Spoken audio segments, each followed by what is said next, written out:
today before we get the video started, I just want to leave a little disclaimer. I have 3 different cupcakes that I gave a try, 3 different keto cupcake recipes, and let me just say that all recipes are not created equal. I do not proclaim to be any sort of professional baker. I can say that I have baked a ton in the past. I have done baking on the side, sold cakes, cupcakes. I even have a few baking tutorials, one of which has over 10,000 views. So I definitely, I think, know what I'm doing when it comes to baking. So I just kind of want to share that with you guys before we get started on the video today. So I hope you guys really enjoyed this video, and yeah, let me know down below or by giving this video a like if you liked it. So the first recipe that we have here was a flourless keto cupcake. Had Hershey's cocoa, some baking powder, vanilla. I used the confectioner Swerve for the icing, so that wasn't really part of the actual cupcake itself. Some Lily's chocolates, some Ghirardelli bittersweet chocolate, a little bit of sour cream and erythritol, and that was all for the cupcakes. And as you can see, the batter for the cupcakes looks absolutely wonderful. I mean, it really, really did. This is how the cupcakes ended up turning out when I got them out of the oven. They look pretty good just to look at them right there. But to be honest, they definitely fell a bit flat. Here are the cupcakes on a plate, and they are very dense, did not raise very well, and are very dry and crumbly. And here I am icing the cupcakes. As you can see, they look very nice after I decorated them. But again, to be honest with you, in my opinion, this particular cupcake was a fail. Second recipe, you're going to need 1/3 cup of heavy cream, 3 tablespoons of olive oil, 1/3 cup of water, 2 large eggs, 1½ cups of almond flour, 1 teaspoon of baking powder, 1/4 cup of cocoa powder, and 1 cup of erythritol. Okay, so basically my first step is I put all dry ingredients into a sifter. That would include my almond flour, my cocoa powder, my baking powder, and my erythritol. I went ahead and put it all together in a sifter and got everything nice and airy. For that, I got my wet ingredients started in a separate bowl. I went ahead and I put my 2 eggs into the bowl. To my eggs, I added my 1/3 cup of water. Then I went ahead and I added my 3 tablespoons of olive oil.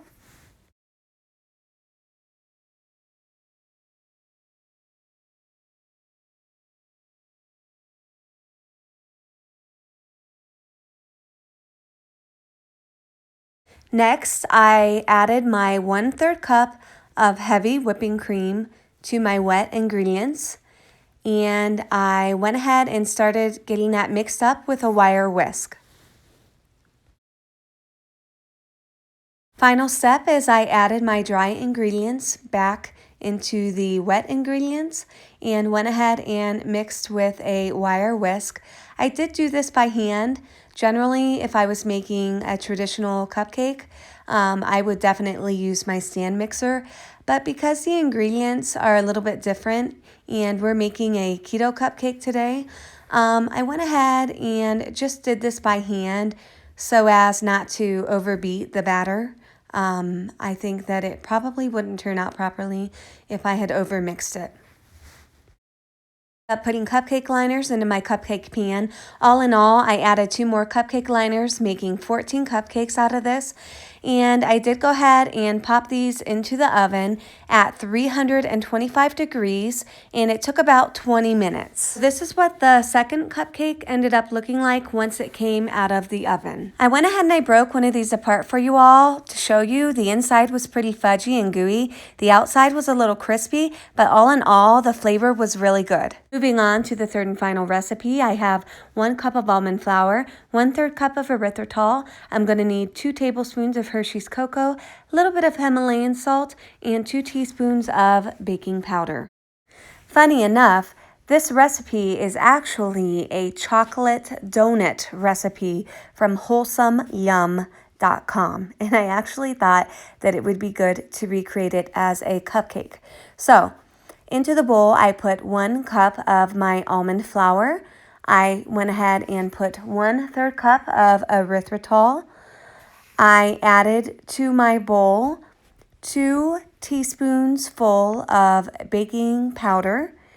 And then lastly, I will go ahead and add to my dry ingredients 2 heaping tablespoons of unsweetened Hershey's cocoa powder. And just a tiny little pinch of Himalayan salt at the very end.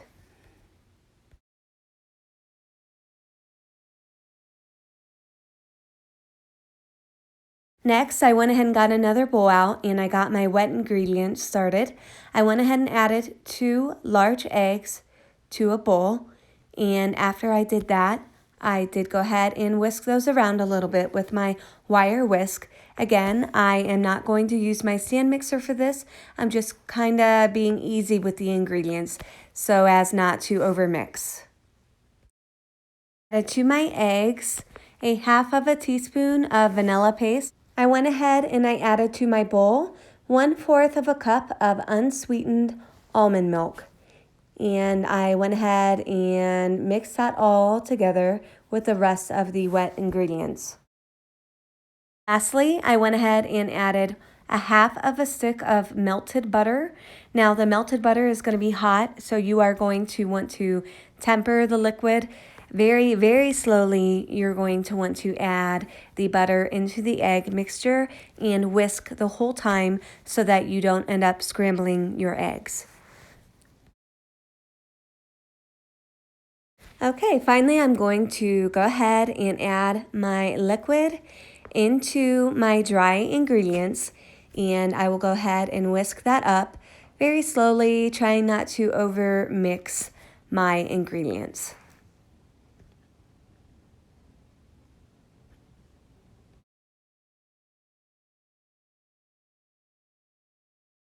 Your batter should look something like this when you're finished. I did go ahead and decide to add a handful of the Lily's chocolate morsels to the batter and mix that up. So instead of using cupcake liners this time, I went ahead and I sprayed my cupcake pan. I believe I ended up getting around a dozen out of this. I sprayed my cupcake pan with a little bit of cooking spray. And again, I believe I got about 12 all in all.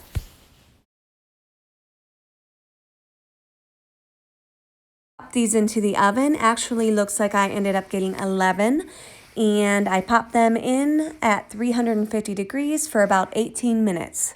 Okay, this is what the cupcakes look like after 18 minutes of cooking, and we will let these cool and get them out of the pan, and we'll go ahead and taste these and see how they ended up turning out. So this is what the cupcakes are looking like once I got them out of the pans. I have to say that the texture is definitely more like a traditional cupcake would be. It's nice and spongy. It's not crumbly. It's not falling apart like the other two were. The second cupcake I made was definitely better than the first, but this one has the best texture as far as all three are concerned. Moving on here to the last and final part, and in my opinion the best part of the cupcake is the frosting. It basically, in my opinion, is what makes the cupcake. I have 4 ounces of cream cheese, 2 tablespoons of butter softened, and 1 cup of the Swerve in the confectioners. So it's the confectioners Swerve. I do go ahead and get this mixed up, but as you'll see later on in the video, I ended up doubling the recipe for the frosting because it just didn't make enough frosting for me. Plus, I wanted to make a couple different kinds of frosting, which I will show you later on in the video. So I did go ahead and, like I said, I added 4 more ounces of cream cheese. I did add another cup of the confectioner Swerve, and I did add equal amount of butter as I did the first time as well. And I went ahead and I got that all mixed up. It was getting a little bit thick, so I added to it a little bit of heavy whipping cream, just to thin it out a tiny bit. And just go ahead and keep doing this to taste and also to the consistency that you would desire for your buttercream. And in between mixing this around, I did go ahead and stop my mixer and scoop out about half of the frosting that I had made up so that I could reserve half of it for a couple different kinds of frosting. The first one that I decided to go ahead and make is a chocolate frosting. So to my icing, I decided to go ahead and add 2 heaping tablespoons full of unsweetened cocoa powder. Once you add that to the mixing bowl, go ahead and start it out really slow. Otherwise, you're going to have cocoa flying everywhere. I mixed that all around and I just kind of kept going through adding a little bit more heavy whipping cream until I got it to the desired consistency that I wanted. Well, and then because who doesn't like chocolate and peanut butter together, in all honesty, I went ahead and used the rest of my icing and put it back into my mixing bowl and added, I think it was right around 4 tablespoons of natural peanut butter to my icing.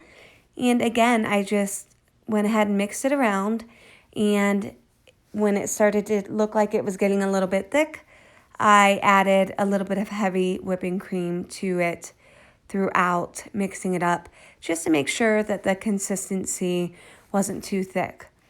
What you're really going for is a nice, light and fluffy consistency when you're making your buttercream icing. And if you don't have a stand mixer like I do, and maybe you have a handheld mixer, you know, the same premise would apply. Just go ahead and add your liquid in slowly and on slow whenever you're mixing that liquid in so that it doesn't fly everywhere until you get it to the consistency that you would like.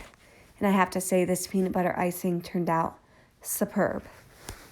And here's a little clip of me decorating the first set of cupcakes that I made. I have the chocolate buttercream and the peanut butter buttercream icing in piping bags with a Wilton tip number 1. All right, guys, so here are the 3 cupcake recipes, basically. The first one, the double chocolate one, the flourless one, did not rise very well and was super dense and crumbly. I do not recommend it. The second one looks like a really good cupcake. As far as texture goes, was a little bit crumbly, but the taste was really good. And then the third one here that I'm showing you was very moist, kind of sponge-like, held together, I would say the best out of the 3, but the taste wasn't quite as good as the second one that I made. So this last little clip, I wanted to show you all what it looked like when I cut into the cupcakes with a fork. As you can see, the first one is very crumbly and dense. Again, I do not recommend that recipe. I'm not even going to leave that one for you guys to make because I don't recommend it. The second one, again, it had a bit of a crumbly texture on the outside, but the inside had almost like a gooey, fudgy type center. It actually was pretty good. As far as taste goes, I would say that it was the best cupcake out of the 3 as far as taste goes. And then again, for the third cupcake that I made, that was the donut recipe from wholesomeyum.com. The texture on that is definitely the best. It's nice and moist, and it holds up really, really well. So there you have it. Hope you guys enjoyed. If you like this video today, go ahead and hit like or subscribe or comment below so that I know to make more videos like this in the future. Thanks for watching, guys. Bye.